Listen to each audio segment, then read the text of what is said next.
Bueno, tengan muy buenos días. Dios me les bendiga a cada uno de ustedes. Hoy vamos a estar hablando un poco acerca de la adoración a Dios no es dominical. Y usted va a decir, hermano, ¿qué es eso? ¿Cómo que no es dominical si estamos aquí adorando a Dios, no? Estamos aquí alabando a Dios el día domingo. ¿Cómo que la adoración a Dios no es dominical? Y como dijo el hermano Jaime, permítanme terminar, ¿no? No me vaya a asustar. El hermano Luis leía un pasaje que es muy importante. Filipenses 4:4. Regocijaos en el Señor siempre. El regocijo proviene directamente de la adoración a Dios. Cuando yo vivo para adorar a Dios, yo me regocijo todos los días, ¿sí? Pero para poder regocijarme todos los días, yo tengo que adorar a Dios, ¿cuándo? El día domingo, ¿no? El día domingo de 9 a 10 de la mañana que termina el servicio, de 10 de la mañana a 11 que termina el servicio, el resto de la semana no, ¿verdad? Amén. No, ¿verdad? Yo tengo que adorar a Dios todos los días de mi vida para que el regocijo entonces sea siempre. Porque si yo adoro a Dios solamente una vez a la semana, una hora a la semana, nunca me voy a regocijar en Dios. Nunca me voy a poder regocijar en lo que Él me ha dado a mí. Resulta que dentro del mundo de las iglesias, dentro del mundo religioso, se ha olvidado esto. Usted puede ver cómo hay tantas personas que no se regocijan todos los días, pero todos los domingos van a la iglesia. Y cuando usted los mira, tienen el rostro caído, los ojos llorosos, tienen un montón de problemas que los están apretando porque han dejado de adorar a Dios todos los días. Hay personas que han minimizado la adoración a Dios, tanto así que la adoración a Dios hoy en día es 1 hora a la semana. ¿Por qué será que en nuestras iglesias, o en todas las iglesias, en el mundo religioso, muchas veces uno mira que entre semana las iglesias están vacías? El día domingo todos están ahí, entre semana no hay nadie, ¿sí? Es porque muchas veces las cosas del mundo son más importantes. A veces pues hay trabajo, uno no le va a decir, hermano, si usted trabaja hasta las 7 de la noche, sálgase, ¿no? Pero debemos de estar conscientes que yo tengo que adorar a Dios todos los días de mi vida. La idea de que la adoración a Dios es solamente en el templo es una idea judía.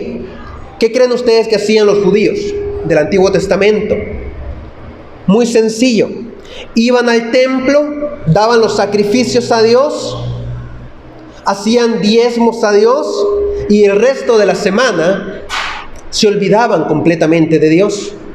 Tanto así que Dios los castiga un montón de veces por esa rebeldía. Si no, pregúntese por qué después del libro de Reyes para adelante, todos los profetas están viviendo en una situación en la cual cada 40 años están en cautiverio, cada 70 años están en cautiverio, cada 20 años están en cautiverio, porque a cada rato se les olvida quién es el que los ha liberado.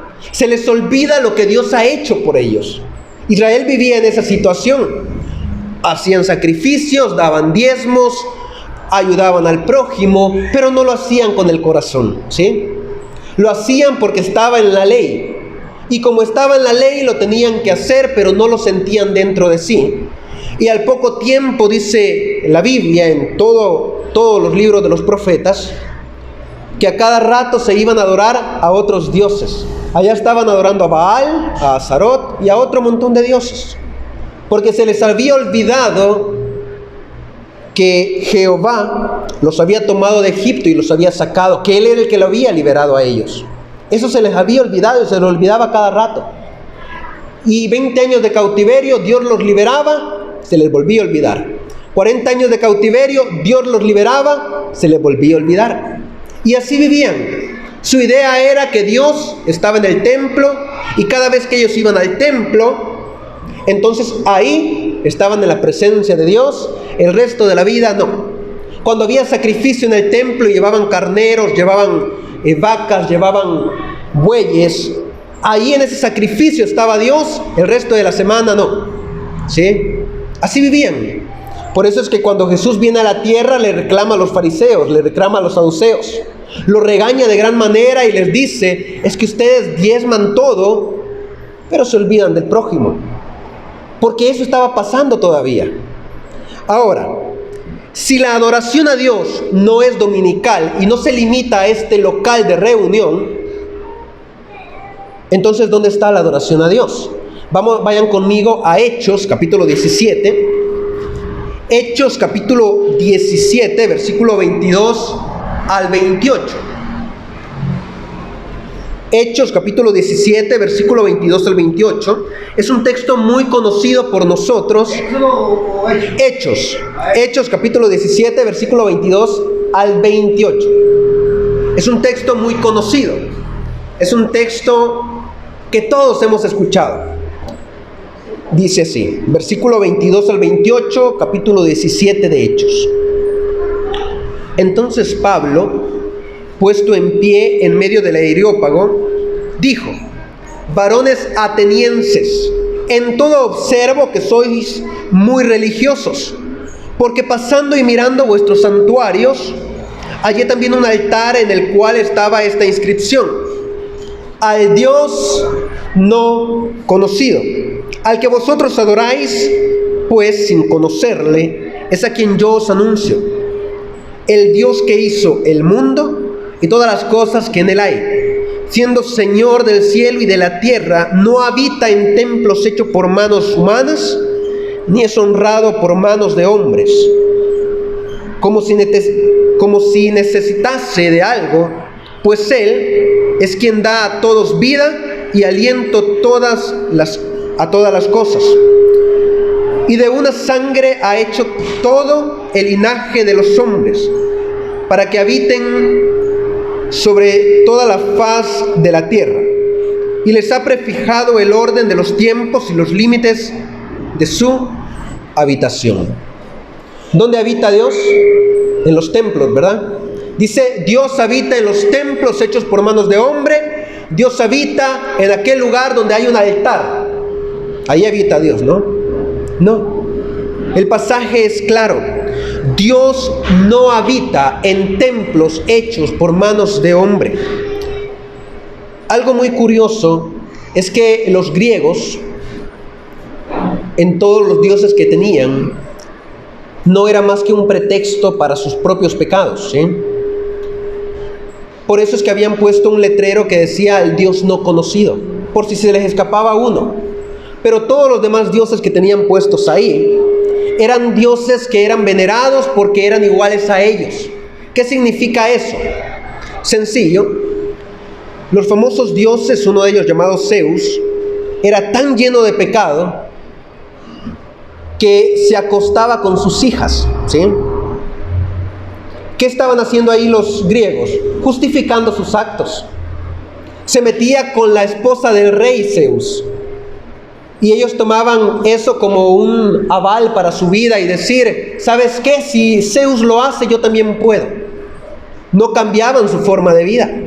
Llevaban regalos a sus dioses porque sus dioses eran solamente el reflejo de lo que ellos mismos eran.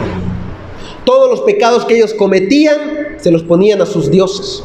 Y ahí es cuando aparece Pablo y les dice: este Dios al que yo les anuncio no necesita de sus manos, no necesita de ustedes, no necesita de nadie, porque Él es el que da todo. Los griegos no entendían eso. De momento no lo comprendían. No sabían cómo era un Dios al que no podían ver, al que no podían tocar.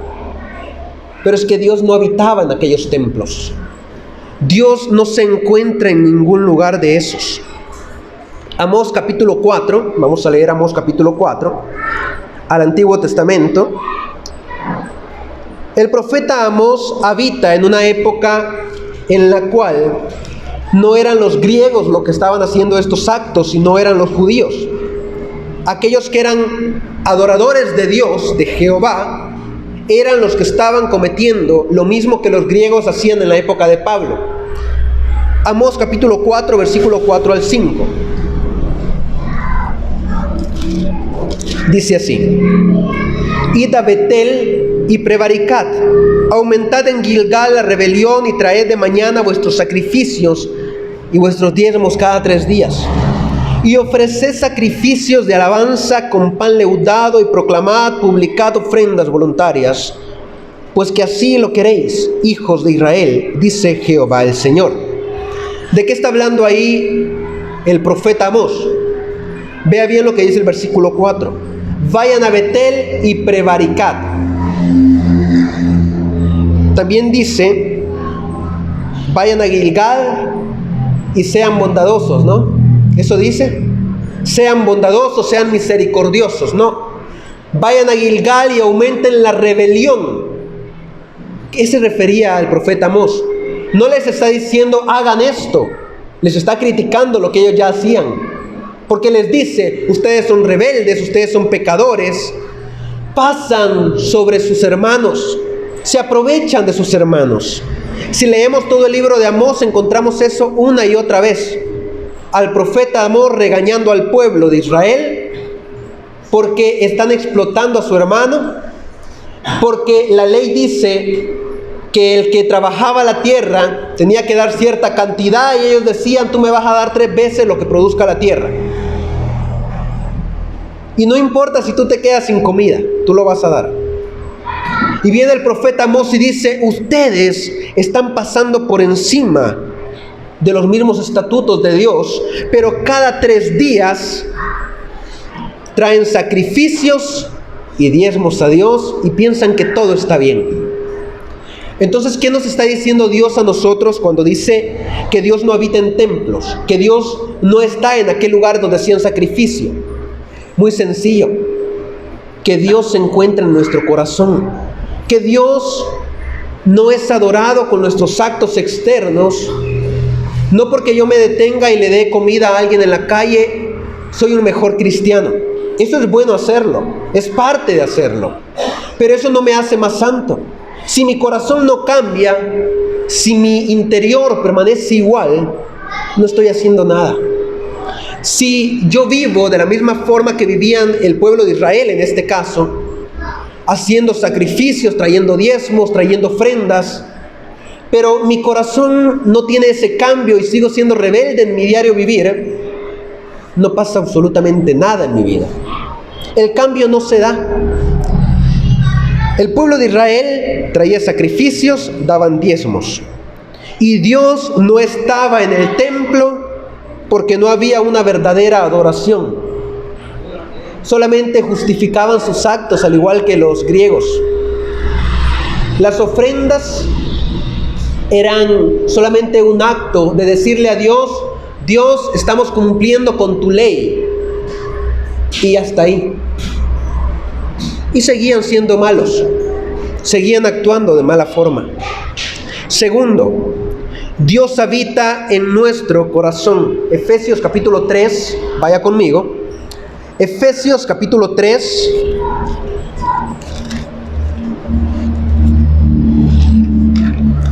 Efesios capítulo 3, versículo 14 al 19. Dice así: Por esta causa doblo mis rodillas ante el Padre de nuestro Señor Jesucristo, de quien toma nombre toda la familia en los cielos y en la tierra, para que os dé, conforme a las riquezas de su gloria, el ser fortalecidos con poder en el hombre interior por su Espíritu, para que habite Cristo por la fe en vuestros corazones, a fin de que arraigados y cimentados en amor, seáis plenamente capaces de comprender con todos los santos cuál sea la anchura, la longitud, la profundidad y la altura, y de conocer el amor de Cristo que excede a todo conocimiento, para que seáis llenos de toda la plenitud de Dios. Primero, seamos llenos de toda maldad del mundo. Amén. No, ¿verdad? Seamos llenos de toda plenitud de Dios, dice el pasaje. Eso significa ser completamente llenos de la presencia de Dios. Cuando nosotros estamos llenos de Dios, en este caso, de la plenitud de Él, es decir, de todo lo que es Dios, entonces yo comienzo a ver a todos con amor, ¿sí? Porque Dios es amor, y yo empiezo a ver el amor de Dios. Porque Dios es misericordia, entonces yo comienzo a tener misericordia con mis hermanos. Porque Dios es bondad, entonces yo comienzo a tener bondad con mis hermanos, porque estoy completamente lleno de lo que es la presencia de Dios. Plenitud significa completamente, ¿sí? Llenarme yo completamente de la presencia de Dios. Y esto ya lo he dicho muchas veces. No lleno solamente mi mano y lo que hago con la derecha que no lo sepa la izquierda, lo que hago con la izquierda que no lo sepa la derecha. No, completamente lleno de la plenitud de Dios. Estar saciado de Dios. Que todo mi cuerpo, que todo mi espíritu sienta lo que es ser parte del reino de Dios. Por eso es que la adoración a Dios no es solamente los domingos, ¿sí? Por eso es que la adoración a Dios no se limita a lo que hacemos acá como congregación, porque yo tengo que estar lleno de Dios toda mi vida, en todo lugar, en todo momento. No que de repente me porto bonito conforme a lo que Dios quiere de mí y de repente me agarro a pelear en el tráfico con el que viene atrás pitándome. Es que vos... Y le empiezo a decir de todo, ¿sí? No que le empiezo a gritar al chico que está haciendo malabares en el tráfico porque no se quita y el semáforo ya está en verde, no. ¿Sí? No que me pongo a gritarle al vecino porque el vecino me cae mal, y que el vecino esto, el vecino aquello. Tengo que estar lleno completamente. Y no le estoy diciendo aquí aguante todo lo que el vecino le haga, no, tampoco. Pero hay formas de hacer las cosas. Hay formas de corregir también y hacerlo con amor. Dios nos corrige a nosotros y no por corregirnos nos trata mal, ¿sí? Eso significa que cuando yo quiero hacer algo porque siento que alguien me está haciendo una injusticia, no significa que yo lo voy a ir a tratar mal. Significa que hay una forma de hacerlo con amor. Quiero corregir a alguien, lo hago con amor. Quiero corregir una injusticia, lo voy a hacer con amor, porque así me trata Dios a mí. Si Dios tiene amor conmigo, ¿cómo no voy a tener yo amor con mi hermano? ¿Cómo no voy a amar a mi prójimo? Y si usted recuerda, el prójimo no es el que es igual a usted, ¿sí? El prójimo es todo aquel que camina por la calle. Por eso es que la parábola de el buen samaritano incluye en el pasaje 4 personajes: un judío común y corriente, un samaritano común y corriente, un levita que era el encargado de los sacrificios y un sacerdote que era, el sacerdote el encargado de los sacrificios y el levita el que le ayudaba al sacerdote en los sacrificios. Incluye a los 4 porque son completamente distintos uno del otro. Y al final, el que es prójimo del judío que está golpeado a medio camino no es el que es más parecido a él, es el que es más distinto a él. Porque para yo tener un prójimo no necesito que sea igual a mí, necesito solamente que esté ahí, delante de mí. Posiblemente un completo desconocido, pero ese es mi prójimo. Por eso es que yo tengo que tener amor. Efesios nos llama también a conocer el amor de Cristo. El amor de Cristo es tan grande que en los evangelios Jesús hace una oración por sus discípulos y dice: no te pido que los quites del mundo, sino que los guardes del mal. Mire cómo pensaba Jesús en ese entonces, que incluso en esa oración dice: y no te pido solamente por estos, sino también por aquellos que van a escuchar sus palabras. O sea, Jesús estaba pensando también en ustedes, estaba pensando en mí, estaba pensando en nuestros hermanos, en todo en aquel que escuche las palabras de la doctrina de Cristo. Tan grande era el amor de Jesús, que no solo pide por sus discípulos, sino por todos nosotros, que íbamos a creer en las palabras de ellos, para que Dios, ¿qué?, nos libre del mal, para que nos guarde del mal. Así es el amor de Dios, así es el amor que Cristo tenía por cada uno de nosotros. Yo debo conocer entonces el amor de Cristo. ¿Qué significa eso? Pedir por mis hermanos, así yo no los conozca, así yo no los tenga a la par. Tengo que pedir por ellos, tengo que estar pendiente de ellos. ¿Sí? Así es el amor de Cristo. Porque en Él vivimos y nos movemos. Palabras de Hechos, capítulo 17, donde leíamos, el apóstol Pablo dice que nosotros vivimos en Dios, nos movemos en Dios, en Él respiramos. ¿Qué significa eso? Bueno, que todo lo que nosotros necesitamos es solventado por Dios.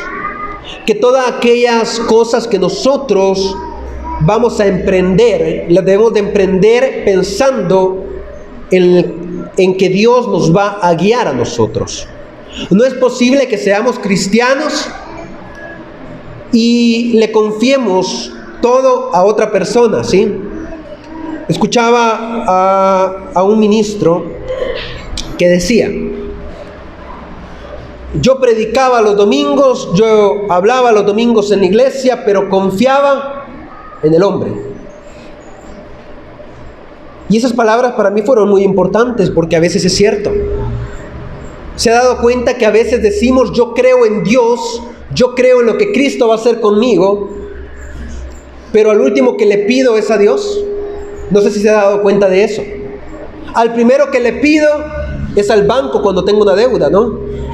Es que ahí me van a hacer un préstamo, pero ni siquiera sabemos si nos van a dar el préstamo, porque no lo hemos puesto en las manos de Dios, porque no le hemos pedido a Dios que me dé otra solución en vez de endeudarme de forma peor.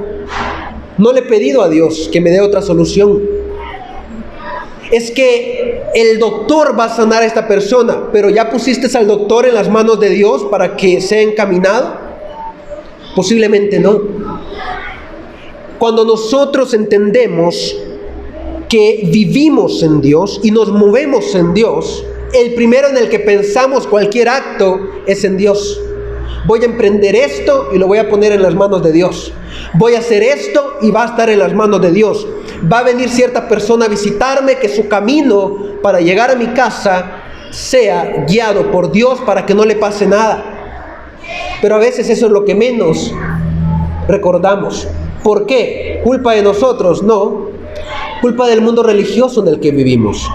Que el mundo religioso nos ha enseñado que mi adoración a Dios es solamente el día domingo en la iglesia. Y la cosa no es así. Siga leyendo conmigo Amós, volvamos a Amós, capítulo 5, ¿sí? Vamos a saltar un capítulo adelante. Amós, capítulo 5, versículo 11 al 15, dice así: Por tanto, puesto que vejáis al pobre y recibís de él carga de trigo, edificasteis casas de piedra labrada, mas no las habitaréis, plantasteis hermosas viñas, mas no beberéis el vino de ellas, porque yo sé de vuestras muchas rebeliones y de vuestros grandes pecados. Sé que afligís al justo y recibís cohecho, y en los tribunales hacéis perder su causa a los pobres. Por tanto, el prudente en tal tiempo calla, porque el tiempo es malo. Buscad lo bueno y no lo malo, para que viváis, porque así Jehová Dios de los ejércitos estará con vosotros, como decís. Aborreced el mal y amad el bien, y estableced la justicia en juicio. Quizá Jehová Dios de los ejércitos tendrá piedad del remanente de José. Lo que Amós está pidiendo acá, trayendo la palabra de Dios al pueblo de Israel, es un cambio en la forma de vida del pueblo de Israel. Como dije anteriormente, ellos se aprovechaban de los demás. En este caso nos muestra y habla y menciona algunos pecados. Pueden ver, reciben de él carga de trigo del pobre, edifican casas de piedra labrada, es decir, casas lujosas con aquello que el pobre les estaba dando, ¿sí? Sacaban buenos beneficios, pero el pobre que siga muriendo. Mas no las habitaréis, dice el Señor. Dice, plantaron hermosas viñas, pero no van a beber sus vinos, porque yo sé de muchas rebeliones de ustedes y de vuestros grandes pecados. Afligen al justo, reciben cohecho, es decir, le dan dinero al juez, ¿no?, para que les haga beneficio a favor de él y que culpe al otro. Eso hacía el pueblo de Israel, y es al mismo pueblo al que le está diciendo cada 3 días, en el capítulo 4 que leíamos, traen ofrendas, traen sacrificios, traen diezmos. Lo que el Señor está diciendo aquí es, Dios no es adorado con la injusticia. Cuando nosotros somos cristianos, el cambio dentro de nosotros tiene que ser guiado no solamente a yo ser una mejor persona, sino también a luchar con la injusticia. ¿Cuál injusticia, hermano? Bueno, la injusticia que muchos de nuestros hermanos viven. ¿Cómo puedo luchar yo contra ella? Orando por mi hermano, visitando a mi hermano, viendo qué necesidad tiene mi hermano, viendo si hay hambre en la casa de mi hermano, llevándole frijoles, llevándole arroz. Así se lucha con la injusticia que mi hermano está viviendo todos los días. Tal vez no tengamos grandes riquezas para ir a pelear al tribunal con el juez al que le están dando cohecho, ¿no? Pero nada me cuesta sacar una libra de frijol, visitar a mi hermano y decirle, sé que estás pasando necesidad. Porque en todos los actos que yo hago, se tiene que demostrar que el amor de Cristo yo lo he conocido y que yo estoy pendiente de cada uno de ellos. Romanos capítulo 6, versículo 23, ya casi vamos a ir acercándonos al final. Romanos capítulo 6, versículo 23 es un texto que nos recuerda cómo no debemos de vivir en la injusticia. Dice así, porque la paga del pecado es muerte, mas la dádiva de Dios es vida eterna. ¿En quién? En Cristo Jesús, Señor nuestro.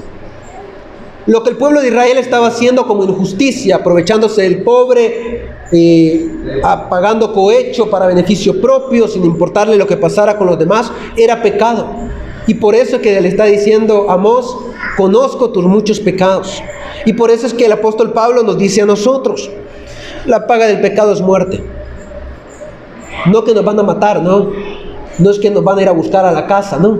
Espiritualmente vamos a morir, vamos a perecer. Y necesitamos entonces de Cristo Jesús y de un cambio real en nuestro corazón para entonces ganar la vida eterna. ¿Han escuchado aquel famoso dicho que dice, entró un diablo seco y salió un diablo mojado? ¿Lo hemos escuchado? ¿A qué se refiere?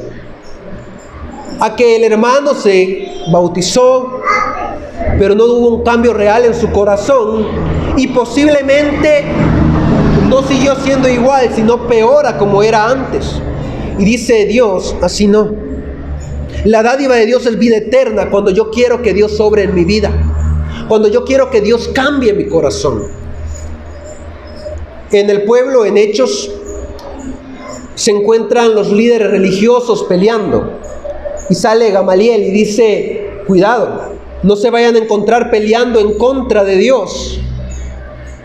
Si estos hombres hablan y predican acerca de Dios, van a prevalecer. Si no, en unos meses van a desaparecer y van a dejar de hablar de Dios. Pero cuidado, no vaya a ser que ustedes se encuentren peleando en contra de la voluntad de Dios. Muchas veces nosotros no necesitamos pelear en contra de nadie, con nosotros mismos. Y ya estamos peleando en contra de la voluntad de Dios. Porque Dios está diciendo, quiero cambiar tu corazón, y nosotros decimos, otro día, ¿no? Una horita más después me cambias si querés, ¿no? Ahorita no. Ay, el otro año, o sea, yo sé que ya me bauticé, yo sé que ya me convertí, pero el otro año hagamos el cambio, la remodelación en mi vida, en mi corazón. Cuando tú vengas a cambiar el piso que hay en mi corazón, en el palacio que hay en mi corazón, cuando tú vengas a cambiar esas paredes, que sea el otro año. Ahorita no hay recursos para hacerlo, ¿no? Y Dios dice, no,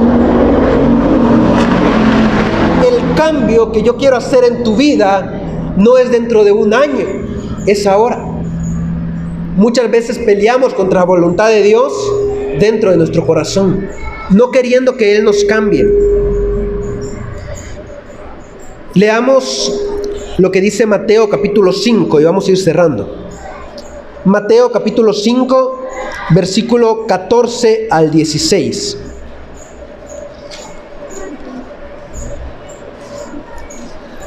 Mateo capítulo 5,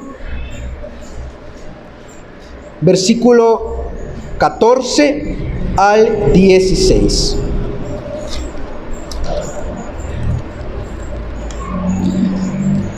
Dice así: bienaventurados sois cuando por mi causa os vituperen y os persigan y digan toda clase de mal contra vosotros mintiendo. Galardón es grande en los cielos. Versículo 14, empecé a leer desde antes, versículo 14. Vosotros sois la luz del mundo. Una ciudad asentada sobre un monte no se puede esconder, ni se enciende una luz y se pone debajo de un almud, sino sobre el candelero, y alumbra a todos los que están en casa. Así alumbre vuestra luz delante de los hombres, para que vean vuestras obras y glorifiquen a vuestro Padre que está en los cielos. Mateo capítulo 5, versículo 14 al 16. ¿A qué nos está invitando Dios? A ser luz del mundo, a que no escondamos las buenas cosas que Él nos ha dado a nuestra vida, a que los cambios que Él está haciendo en mi corazón no sean ocultados delante del mundo. Miren, si Dios ha tomado a bien hacer una gran reedificación en tu corazón, aquí hemos estado en remodelación de local, ¿no? Pero el local es externo. Si Dios está remodelando tu corazón y está cambiando todo lo que hay adentro de Él, es porque Él quiere que nosotros no nos escondamos del mundo y seamos una luz para ellos. Pero si nosotros tomamos a bien tomar nuestro cambio y ponerlo en el Talmud, como dice el texto, es decir, meterlo abajo en una caja y esconder todo el cambio que Dios está haciendo en mi vida, entonces mi adoración a Dios se va a centrar solamente en el día domingo. El día lunes no voy a adorar a Dios, el día martes tampoco, el día miércoles tampoco. Cuando venga para la iglesia voy a traer escondida la Biblia, voy a traer la Biblia en el teléfono para que no se den cuenta que voy para la iglesia, ¿no? Así no llevo ni mochila, ni maleta, ni nada, y que no se den cuenta que voy para la iglesia. Cuando me vean que voy entrando a la congregación, voy a voltear a ver a todos lados para asegurarme que nadie me esté viendo, que no vaya a pasar el amigo, ¿no? Que no vaya a pasar el vecino viéndome y diga, hey, va a la iglesia, ¿eh? Uy, pero así como grita, yo pensaba que no iba a la iglesia, ¿no? Y usted viene asegurándose que nadie se dé cuenta de que va a la iglesia, porque no queremos mostrarle al mundo lo que Dios está haciendo en nosotros. La invitación que Dios nos hace es a buscar estar en presencia de Él todos los días de nuestra vida. Entonces, hermano, ¿a qué venimos el domingo a la iglesia? Si la adoración a Dios no es dominical, venimos a dar frutos ¿de qué? Frutos de labios que confiesan el nombre de Dios. A eso venimos el día domingo. Venimos a participar del día del Señor, recordando la muerte y el sacrificio de Cristo que hizo por nosotros, que está acá. Venimos a la iglesia el día domingo para dar ofrenda de alabanzas a Dios. Venimos el día domingo para estar en comunión unos con los otros. Eso es parte de la adoración. Pero mi adoración a Dios no debe ser solamente el día domingo. Los invito a que todos los días de su vida, lunes, martes, miércoles, jueves, viernes, sábado, agréguele más días si quiere a la semana, ¿no? Ponga ahí 10 días por semana si quiere, pero asegurémonos de adorar a Dios todos los días de nuestra vida, no solamente el domingo, no solamente cuando vamos a cantarle a Dios, no. todos los días de nuestra vida, porque solo de esa forma, y aquí vuelvo a tomar el pasaje dado por nuestro hermano Luis, solo de esa forma nuestro canto va a ser una muestra de regocijo delante de Dios. Cuando yo adoro a Dios todos los días de mi vida, solo hasta entonces yo canto con ganas, porque siento cada letra que sale de mi boca, porque siento cada uno de los mensajes que estoy entonando, porque en mi oración siento cada palabra que le estoy pidiendo a Dios, cada acción de gracias, porque toda mi vida le adoré. Y ahora, cada instante que yo le dedico a Él, me voy a regocijar y no voy a dejar de hacerlo. Romanos capítulo 12, versículo 1 dice así: así que, hermano, os ruego, por la misericordia de Dios, que presentéis vuestros cuerpos en sacrificio vivo, santo, agradable a Dios, que es vuestro culto racional. Todos los días de nuestra vida, para que el domingo que vengamos a la iglesia nos regocijemos juntos, para que cuando haya servicio de adoración entre semana nos regocijemos juntos. Necesitamos adorar a Dios todos los días de nuestra vida, no solo el domingo.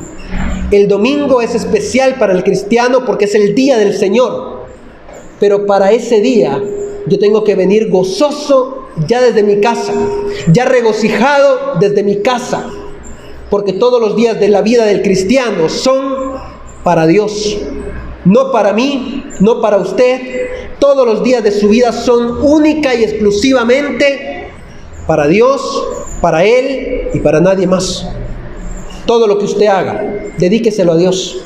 Recuerde, Él no habita en un templo hecho por manos de hombre. Él no habita en ningún palacio. Él no habita en la casa de nosotros.